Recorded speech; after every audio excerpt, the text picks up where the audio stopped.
This is Heaving Bosoms, the podcast where two bookworms recap romance novels while lusting after never-before-seen monsters and getting into spooky season. Gonna love what we love, do it out loud. Stack our shelves with the clinches out. Shout it from the rooftop, can you hear the sound? Yeah. Live your best life, love it out loud. Love it out loud.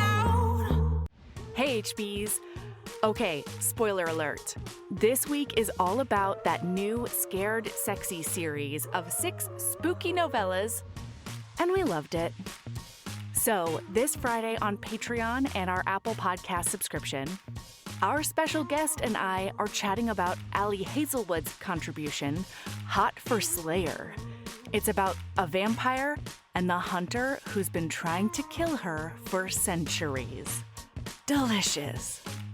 All right, there are some wonderful people who are part of our Patreon community, and I want to give them some love. Thank you from the bottom of our hearts and diaphragms, Laura S., Shan B., Caitlin W., Richard C.L., N., and Lauren B. Today and tomorrow, we've got special crossover episodes with Becky from the Too Stupid to Live podcast. We're recapping Kimberly Lemming's and Katie Roberts' novellas here, and then you get our thoughts on Ruby Dixon's novella over on Too Stupid to Live. So make sure to go follow her podcast. Today, it's All My Boyfriends Are Monsters by Kimberly Lemming. Here we go.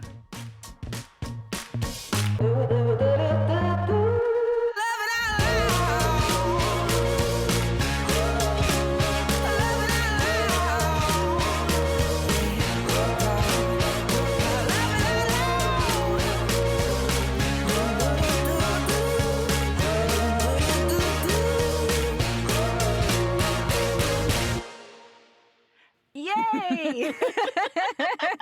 Hello, listener. It's a special day. Sabrina is on vacay at the moment, and so wonderful Becky from Too Stupid to Live decided to come and join me, grace us with her presence. Oh my God. First of all, it is an honor to be invited on Heaving Bosoms. Like, it's so funny. Like, cause you guys you were a podcast that, like, when I was starting Too Stupid to Live, I was like, are there podcasts out there? You were the first podcast that I listened to. So exciting. And then, like, when I first started TSTL, I was like, oh my God, what if Heaving Bosoms emails me and they're like, you're not allowed to do a podcast? And so then, like, this is like almost 10 years ago or something. And then finally I like get the email and I'm like, oh my God, it's happening. But then it was like, no, like, we could do a crossover. It's been a long time coming. Yeah, it really has been. And listener knows this if they listened to our 8th Podiversary episode. But as I was prepping for that, I was looking through our episodes and I realized that Sabrina and I just like accidentally hermited real hard last year. Normally we'll have like 1 or 2 crossovers. And last year we were just like, nobody look at us. We will not be perceived. And as a result, I want to change that this year, you know? I love that. Broaden you're giving the yourself book community. Yes, resolutions. Because, like, I agree. Like, I feel like I go through these, like, cycles of, like, oh, it's just me and I'm doing my thing and blah, blah, blah. But then you realize that, like, how maybe it is like this for other, like, podcasting, like, topics, but like the book, especially romance podcasting, they're like, everyone is so welcoming and it's such a community and it's like, it's always there when you need it, you know? Yeah. And so, yeah. Yeah, absolutely. Yeah, so you had the brilliant idea, because we're in spooky season, you had the brilliant idea to cover some of the books in the Scared Sexy series, that little Amazon shorty boy where there's 6 novellas by 6 incredible authors. And so the plan, listener, is that we're going to do 2 here. Today is going to be Kim Lemming's, tomorrow is going to be Katie Roberts, and then later on this week on TSTL, we're going to be doing Ruby Dixon's. Yes. Yeah. Oh, and then God. I think if we're feeling like frisky, we might also do a bonus episode about Allie Hazelwood's. I mean, honestly, yes, because like I actually really much enjoyed that as well, and I'll probably be talking about it for the rest of my life. So yeah.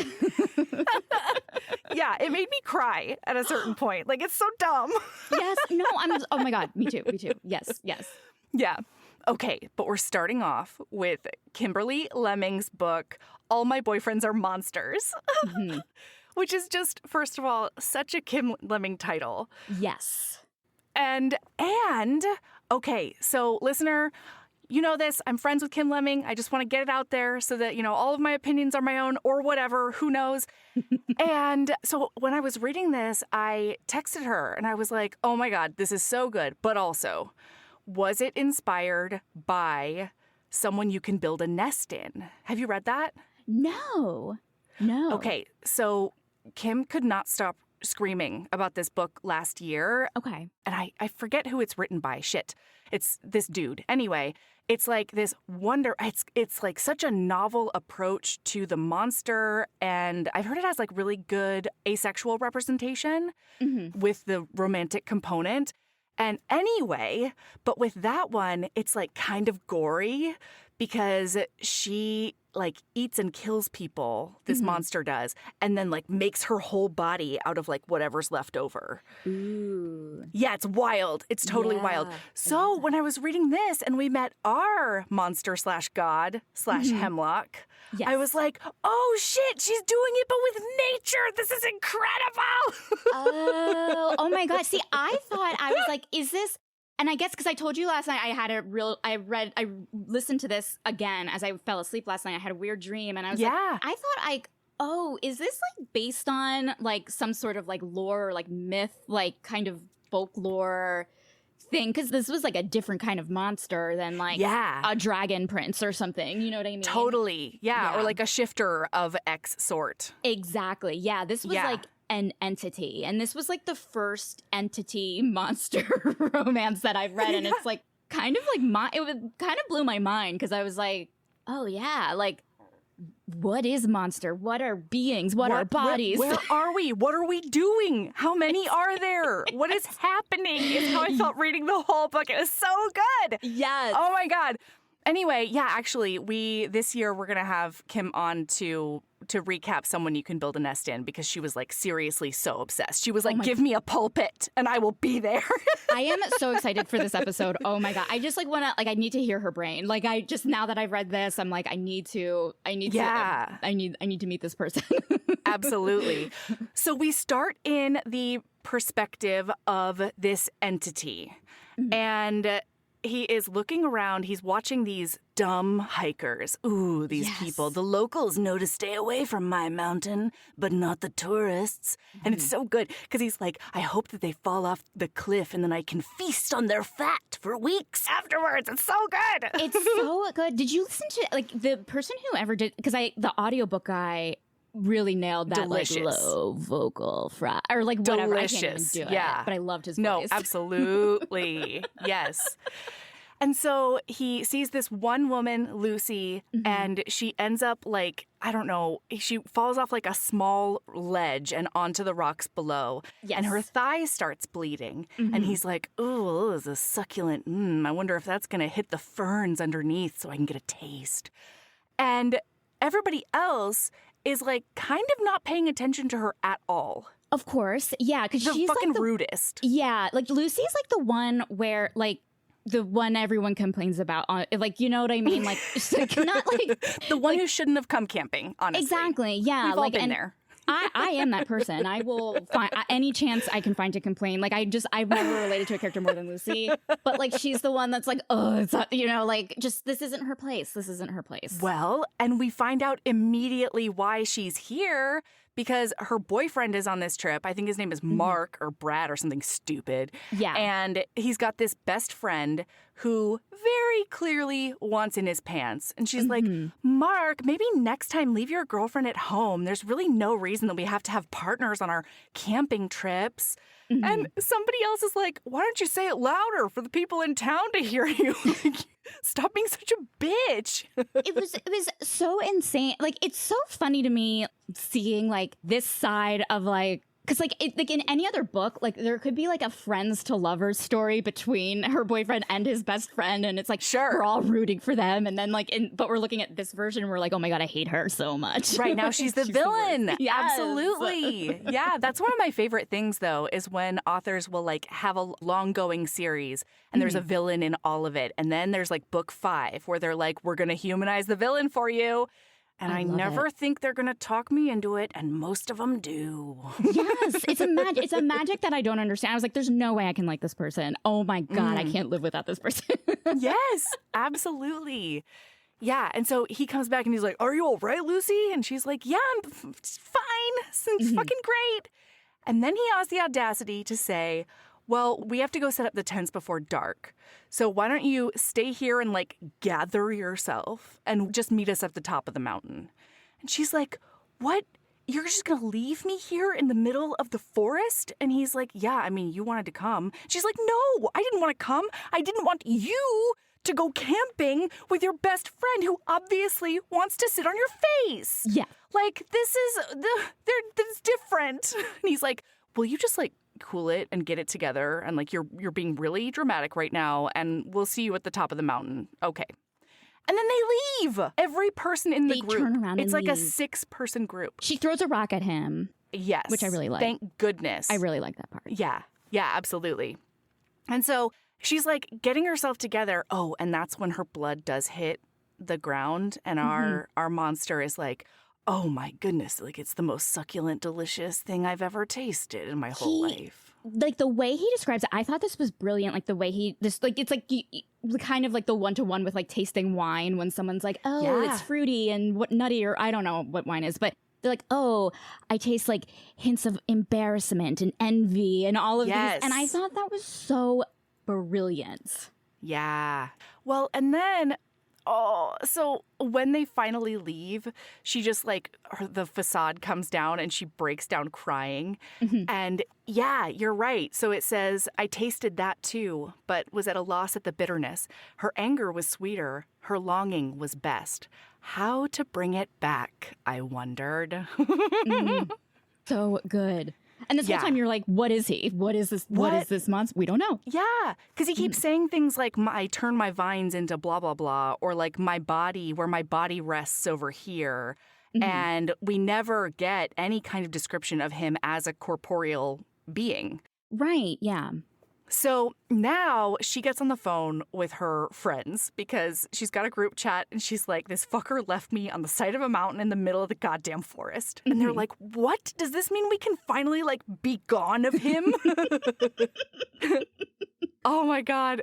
And so she's talking to this friend and she goes over to a random well that's in the middle. It's an ancient well. In the middle of the forest, and she takes out a coin, and as she's talking to her friend about like what she wants, she throws the coin in the well, and it says tears pricked at her eyes, and she let out a shuddering breath before continuing. I wish to be loved no matter what, the cheesy, happy kind of love that you see in those Hallmark movies, where everyone and their mother is contractually obligated to own a bakery or a golden retriever. And none of the men have girl best friends that so obviously want to fuck them.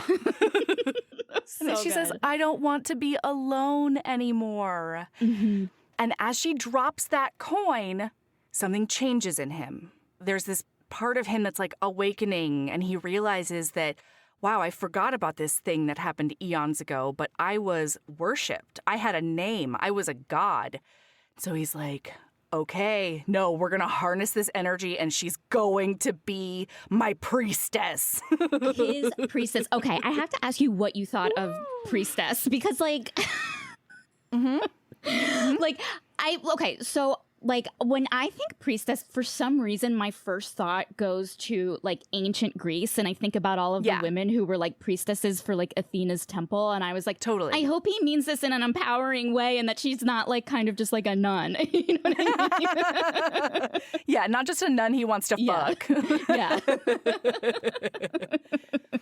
Yeah, I loved it. And the fact that it like sort of became her pet name when they're like boning and stuff. Yeah. No, it worked for me. It was so good because like I think again there's like my priest, and that's so erotic with like priest with like Sarah Simone's and like all of that other stuff. And so finally the priestess gets her due. Yes. Oh, it's so good. So Lucy's sitting there now and she's like, okay, I have to make a decision. I either go up to this fucking top of the mountain and like continue with this trip, or I go down and I just send him a text that's like, we're fucking toast. You're the worst. And both of them feel really dangerous, right? Because either way, she has to hike in the forest alone.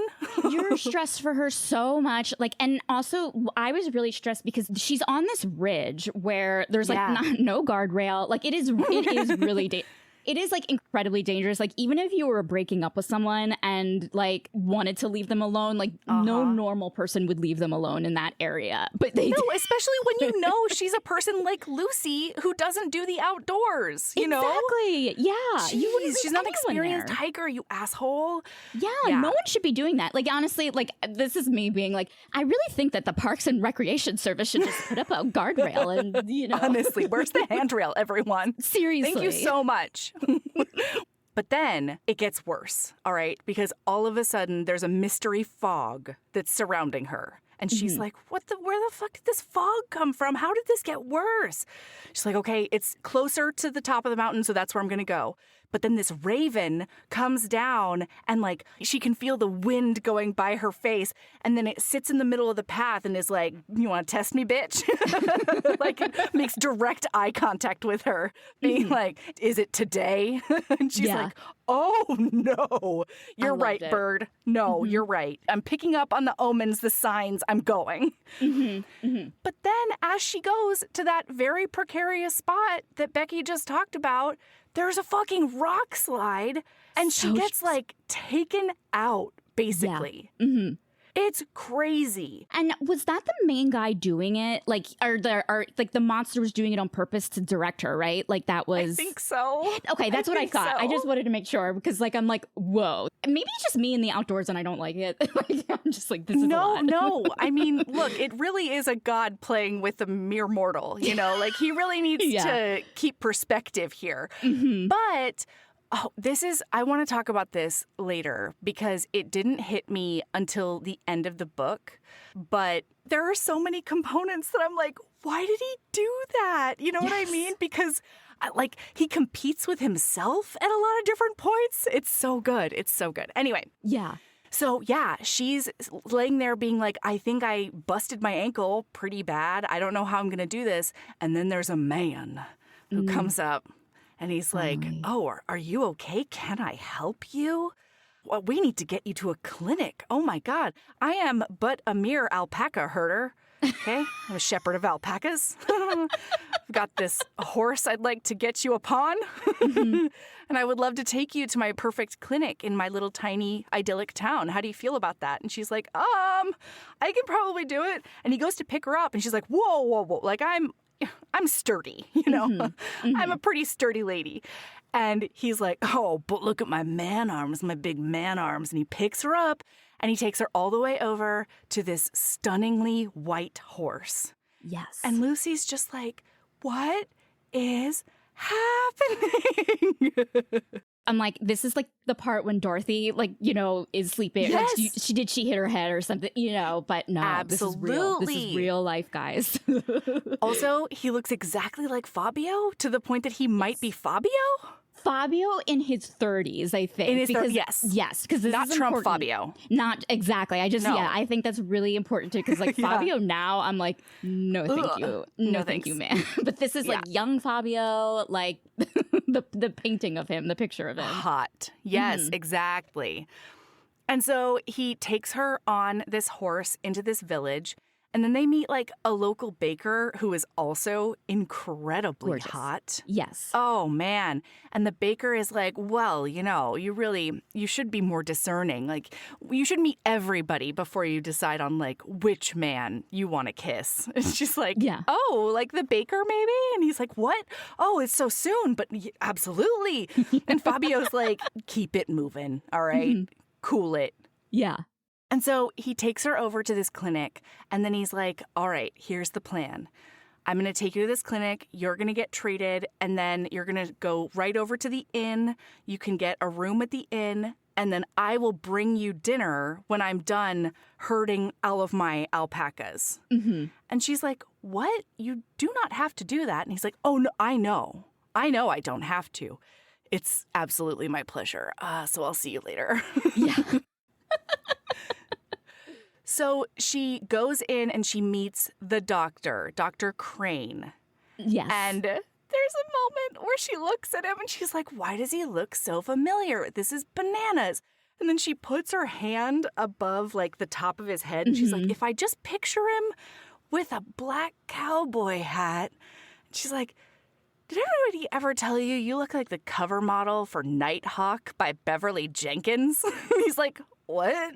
She's like, yeah, I don't know. I mean, it's a good look. Don't get me wrong.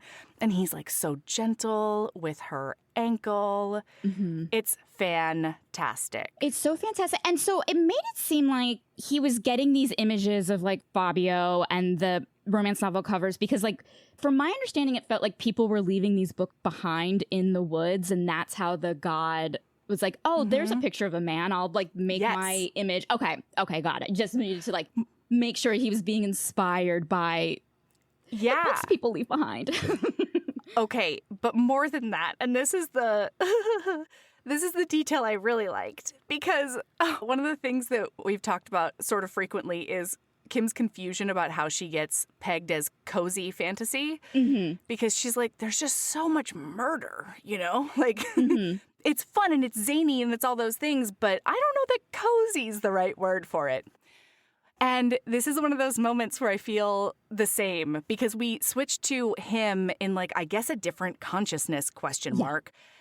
And he's looking at the bottom of his well at all of the magazines and books and everything that former meals left behind. Yes. So they're all the people who have been tourists on the mountain that he has eaten. He has eaten. Yeah. And I think it's like interesting because like I feel like in my monster reading romance brain, I think I'm just like trying to be, I was just this whole time like, what is he? What does he look like? What's his thing? You know, and you're just like trying to define him. And it kind of adds so much to the mystery of like this entity. You know what I mean? Yeah. And like, it also shows like, you know, the line between stalking someone and really loving someone is so thin. And I love it when these books test.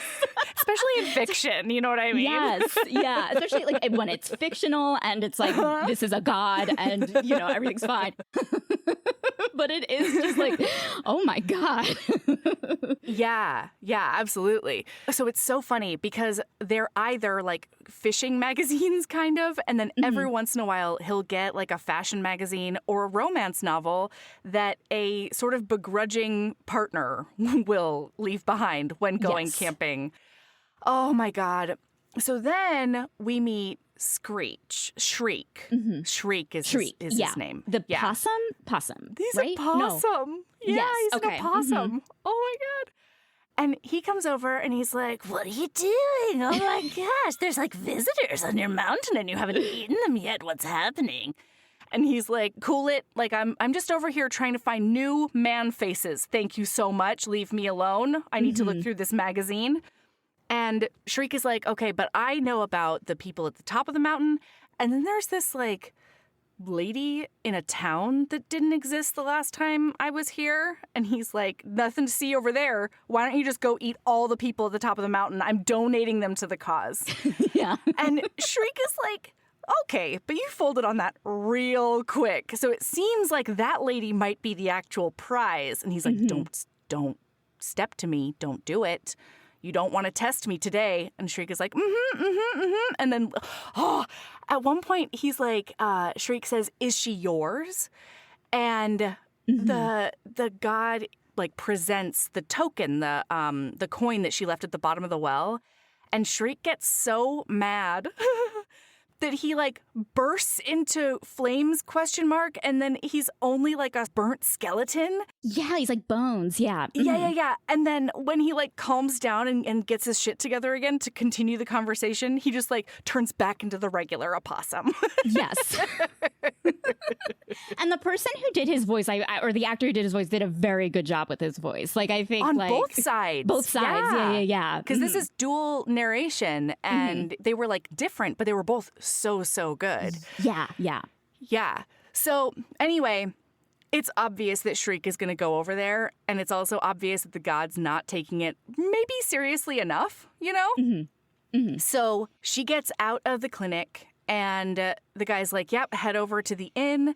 But then when she gets outside in this like idyllic little town, it's fucking ghost town out there. There's literally no one. It is silent as the grave. And she's like, there were just like a dozen people out here. Where is everyone? She can't figure it out. She's going down this deserted main street.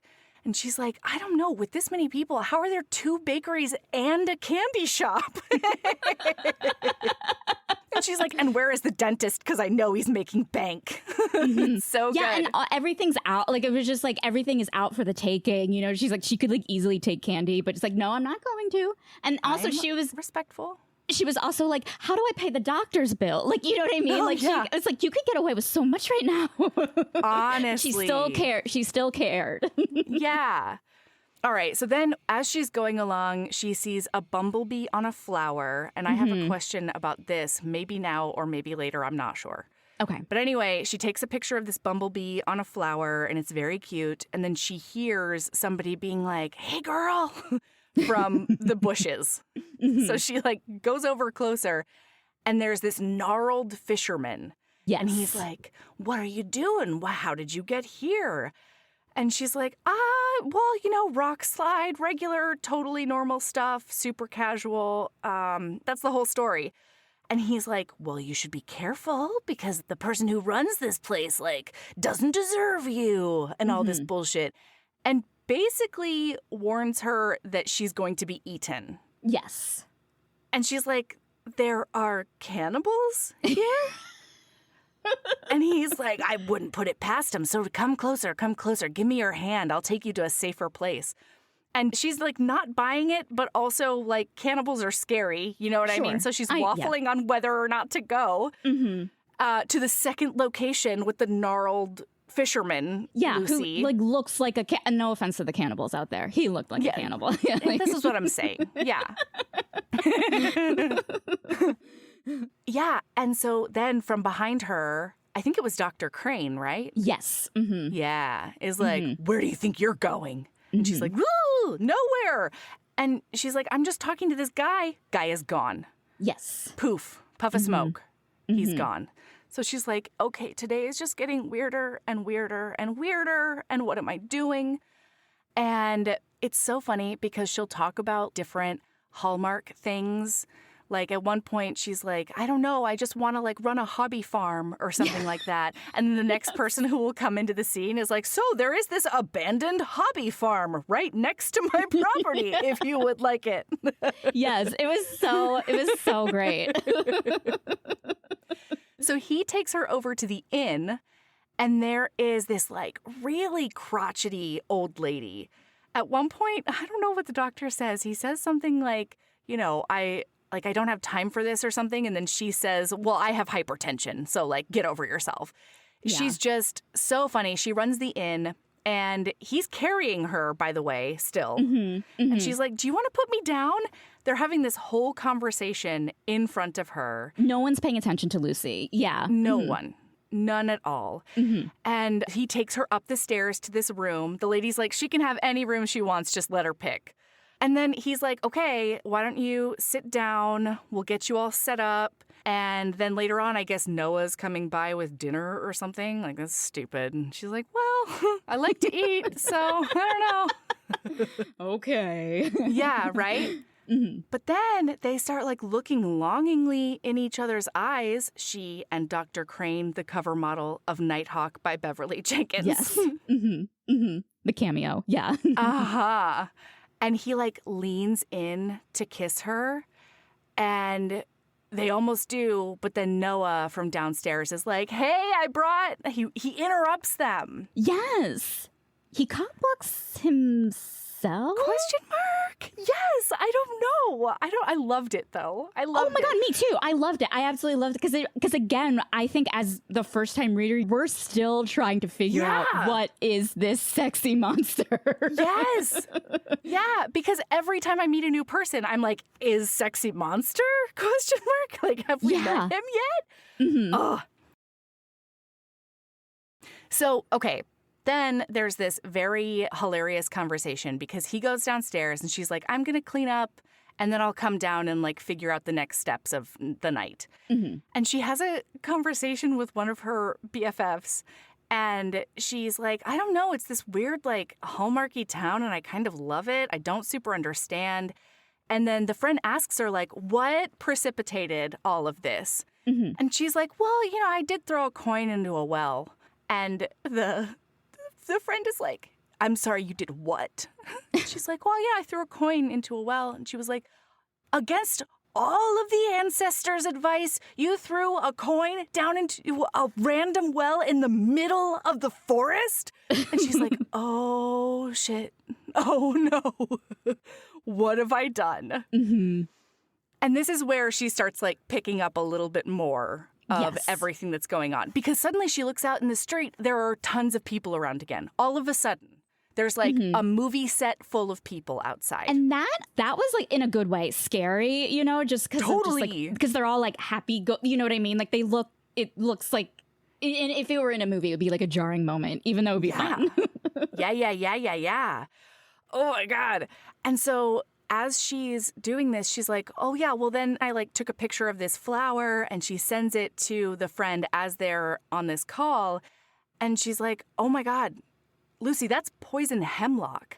And she goes, oh, is that what hemlock looks like? And all of a sudden, in unison, every single person on the street turns their heads to look at her. And they all say it again. Horrifying. Like, what did you say? Horrifying. There's a chorus of voices all at one time. Yeah. Obviously, she freaks the fuck out, okay? Obviously. So Dr. Crane and Noah both run into the room being like, where's the dragon to slay? How can I help? And she's like, get the fuck away from me right now. What is happening? Where am I? How is this even real? And then I think she like throws a lamp. She like swings a lamp at them or something. And then Dr. Crane takes it and throws it behind his back so that it hits the wall and then bursts into a pile of leaves. Yes. Mm-hmm. Okay, this is one of my favorite moments of the book. Because we're starting to get clues of how this is all happening and like where the pieces fit together.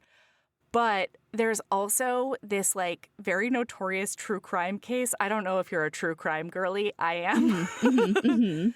Have you heard about the case where there was like a leaf person? Like he loved leaves to the point that he covered his whole house in leaves and then he did murder a bunch of people and like put them in the leaves and stuff. No, but oh my God. See, that was like another part where I was like, is this like based on a myth of like a leaf monster? I cannot confirm that. It's just the first thing I thought of. I'll put it in the show notes if you are interested, listener. Who knows? I am very interested in this.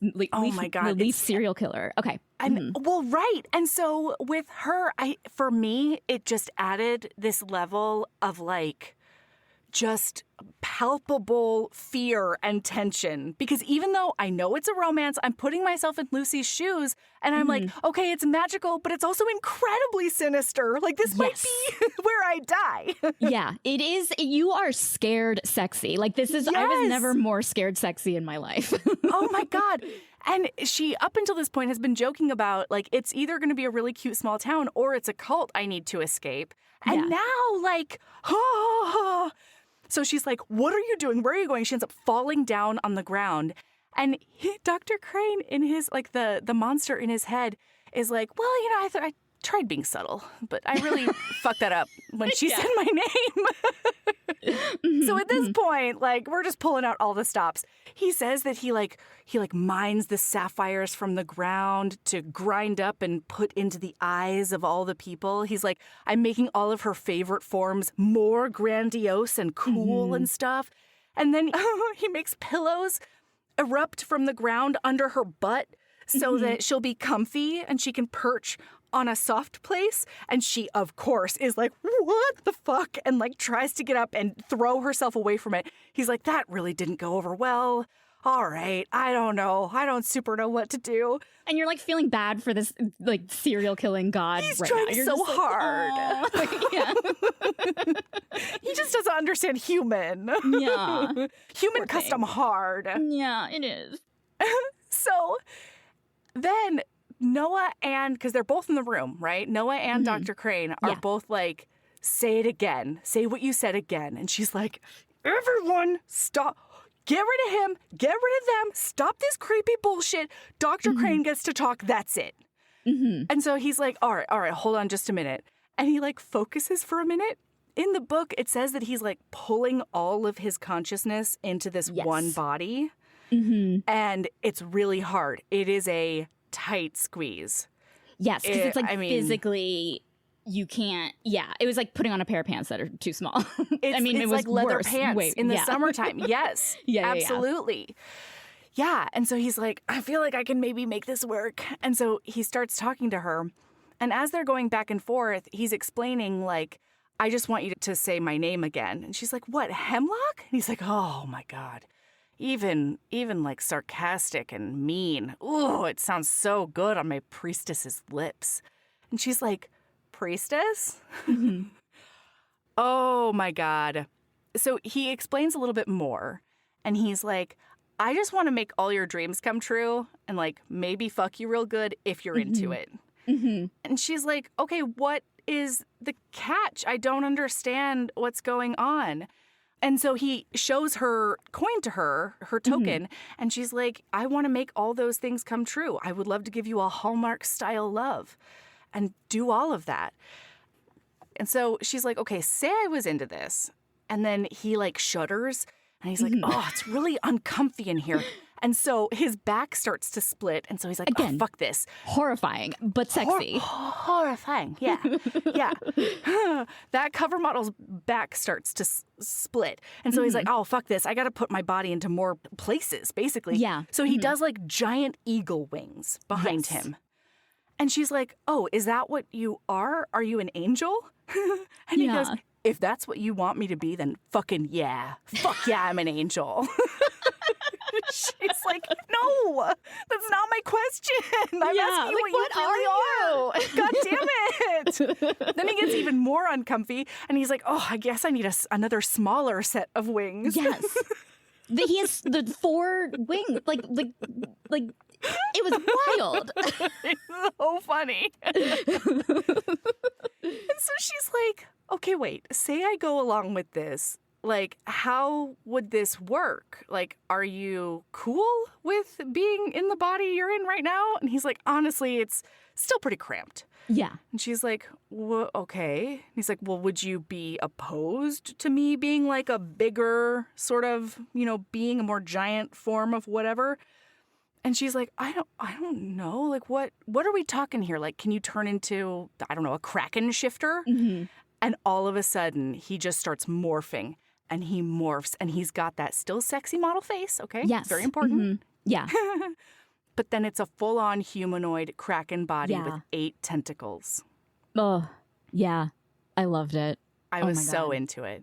Yeah. Yeah. So he ends up, like, snuggling her with all of his tentacles, and she tenses up at first, but then he feels her, like, relax against him. And it is so good. And then he's like, so does this make you happy, or can I do anything more? And she goes, why don't you just hold on, I'll get my Kindle and we'll see what we can work out. That moment was so brilliant. I'm like, this is so such a love letter to monster readers. You know what I mean? And I was just like, I love that kind of stuff, especially now. It was just like such a treasure to read. Yeah. Well, and I loved it because it's like, I agree. It's a love letter to monster lovers, but I think it's also like a love letter to the broader romance reader, right? Because like she 100%, includes yeah. Fabio. She includes a Bev Jenkins book. She includes all of that. But it's very clear that her Kindle is stacked. And it is stacked with monsters. Yes, like it's clear that like when she wants to get down and dirty, like it's like she needs monsters. It has to be a monster mash. It's not Because turn page, it is a monster mash. She's being held down by all the appendages of the Kraken, okay? She's got her hands up above her head. She's spread eagle and held down by that Kraken. And then she's got a vampire, like, at her neck. And then she's got a demon boy who, I don't know, his face is, I don't know what nightmares are made of, I think. I don't know. And he is going all the way down her body. Yes. He's is about to go enjoying down her. on her. And this is all like entities of Hemlock, I'm assuming, right? Like, that's how I was reading it. Like, because like I was like, again, visualizing it, and it was like, oh, like, they're saying dirty things and doing their sex talk, and it's like, cutting from like the vampire starts saying something and then the demon will like finish the thought. Like, I was like, that's really clever. That was cool. It's so good. Yeah. Well, and man, I loved it because as all of this is happening, like I couldn't, at first when I read it through, I thought they were like up against a wall or something. But then I think they're in the bed at this point. I'm pretty sure. Yeah, it was a little, I was like, wait, are they horizontal or vertical? Like, and then I was like, this is the hottest thing I've ever read. Doesn't matter. No, we don't It's so care. hot. We're good. Yeah. Well, okay. And so at one point he says, like, I can't believe that you wanted me to be a vampire, a being that like sucks your blood after being afraid I was a cannibal. Oh, and also he did earlier tell her that her blood tasted really sweet as one of the reasons why he wanted to be with her. Yes, he did have a taste, and And so she freaks out about that. And then he's like, no, but also this other thing that is more acceptable, question mark? So the vampire's drinking from her neck. Oh, yeah. Yeah, and so she says, well, most other humans lack imagination is what she says. Yes. So she's got this vampire here, and then this demon goes down on her like crazy, and she comes, and then he's like, how am I going to fuck my priestess? Like, you need to decide for me. I'm pretty sure. Okay, hold on. So the Kraken's fingers dug into my hips as he pushed the tentacle deeper into my ass. Yes. Rolling waves of pleasure nearly took me over the edge when the demon pressed his tongue deeper to meet him. Oh my God, I moaned, desperately trying to rock against them. A pious girl, they praised in unison. Yes. Yes. It was wild.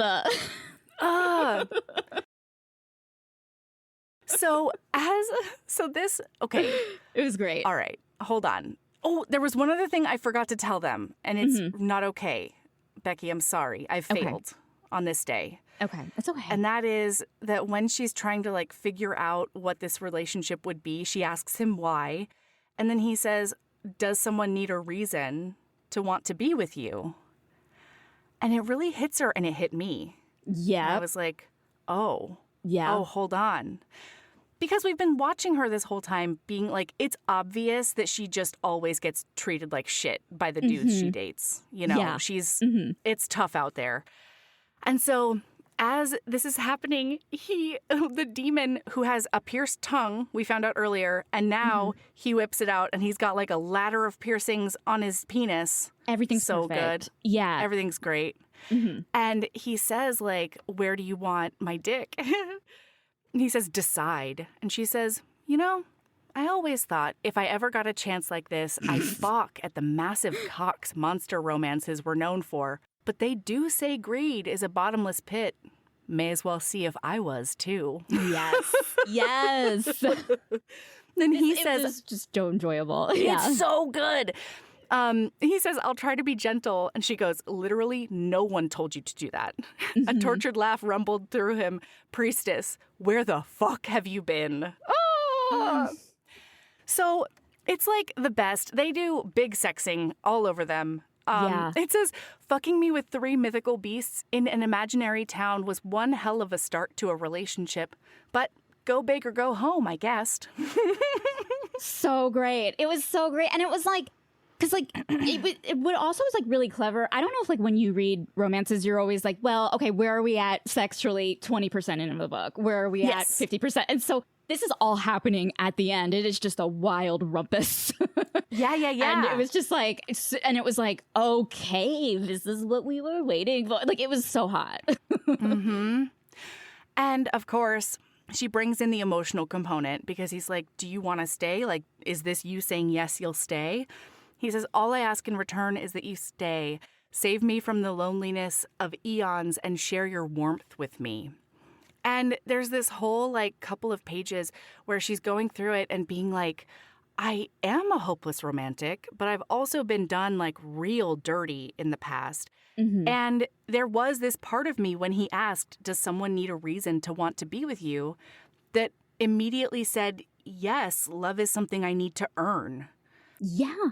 Yeah. I just thought it was like a beautiful moment because like, I mean, I feel like, you know, there's always this kind of, for me, you know, as I'm writing on the side and like trying to figure out what I'm doing with that side of like my career. And like getting the note of like, well, you have to make this female character likable. You have to make like a reason why like audience members want to root for this particular female character. And so like the fact that like, so seeing this, I kind of saw it from like a creative lens of like, you know what? Why do we need to have a backstory? Like, can't everyone just be loved for who they are? Like, I had this friend say something, like, she was doing a show and she had this phrase of, like, we all matter because we're made of matter. And it's like, I like you know what I mean? Yeah. And I'm just like, that's it. I love it. Yeah. And so then at the very end, also right now, they're all 4 cuddling on the bed. Okay? Yes. It's a cuddle puddle. It's so cute. I would hate it in real life. But in here, I'm like, I love this. Yes. Truly. Mm-hmm. Yeah. And she basically says yes. And then it says, Hemlock barked out a laugh, and it might have been the purest emotion I'd seen yet. When it faded, my chest squeezed at the loss, and I made a vow then and there to do whatever I needed to do to bring it back. Anything to keep him happy and smiling. I was his priestess, after all. Mm-hmm. Oh, and that's so what priestesses good. do. Yes, it was good. I don't know about you, but like when you like read romance, sometimes it's easy to kind of map the plot points, I think sometimes. Sure. This, I was like, for a short story, I was like, I have no idea where this is going. And I was just kept guessing until the end, and I was blown away by it. Completely blown away. Yeah. And so, also, he explains to her later on, like when they're having the bodies conversation, he's like, I don't have a physical form. Like, there is no physical form. I am just the god of this mountain. And so everything that every time that it says, like, my vines snapped up to do, like, this thing or, like, formed into this other thing, it was so, so cool. And it just created endless possibilities. And once I figured that out in the book, I mean, the title kind of gives it away, but once I figured that out, I was like, this has to be a poly relationship, right? Yeah. Like, this has to be a quasi-poly situation. Yes. But with only introducing one hero, I had no idea how it was going to happen. Same. That was like another thing. I was like, because, like, again, you go in with expectations, and I was like, she's probably just going to go on a jaunt and walk into the Kraken's house, and then she's going to walk into Dracula's house, and then they're all going to, it's just going to be a whole fuck fest. And so, but then, it kind of, like, made it seem like, okay, this male protagonist doesn't exist in one singular body. Yeah. He is an entity. He is a force. He is a spirit. He can come up in, like, multiple corporeal beings, and it's like, isn't that the real why choose? Like, that is like a why choose. It is the ultimate why choose. Yeah. Well, okay, the other question I had for you, after I read where he throws the lamp against the wall and it turns into leaves, there was a moment, remember when she was going to go pick that flower? Yes. And the fisherman told her, no, don't do it. Like, I wouldn't do that if I were you. Do you think it's because it would have turned into leaves or something? Oh, would it have just, like, crumbled into dirt? Oh, see, I thought he was like, don't pick it because it'll like because it's hemlock. Because it's hemlock.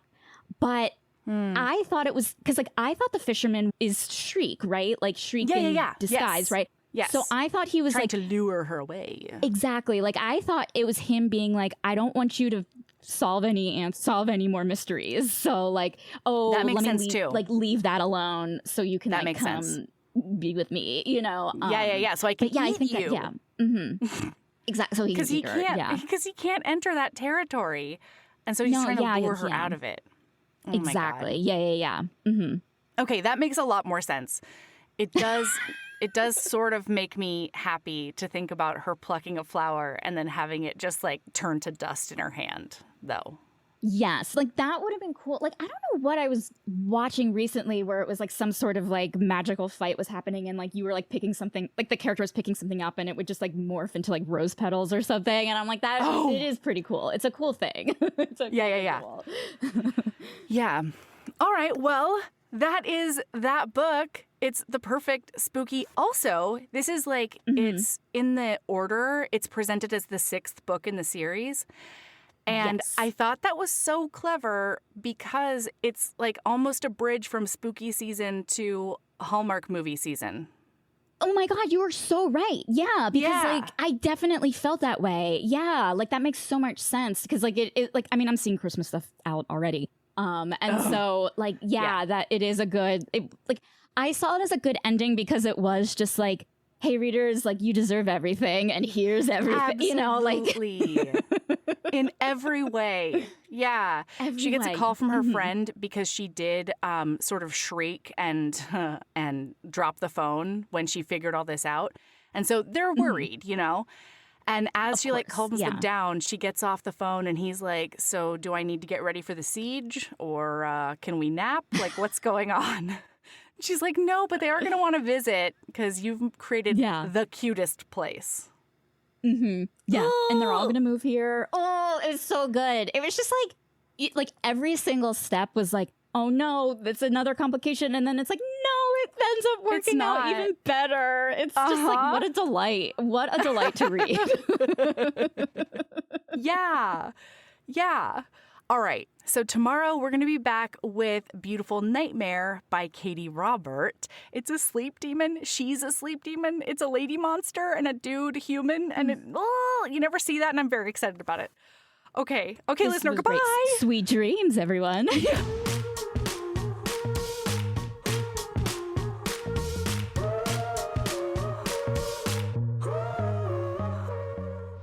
That's where we're going to stop for today. We'll be back tomorrow for Beautiful Nightmare by Katie Robert. Ooh, it's gonna be sleep demon times. Heaving Bosoms is produced by us, Melody Carlisle and Sabrina Bradley. Editing is done by me, Melody Carlisle. Our theme music is by the incredible singer-songwriter Brittany Fonts, and our art is by the ultra-talented author Kate Pryor. If you like our show, remember to follow us on your favorite podcast app, rate us 5 stars, and leave a review. That one small action is a huge way to help the show.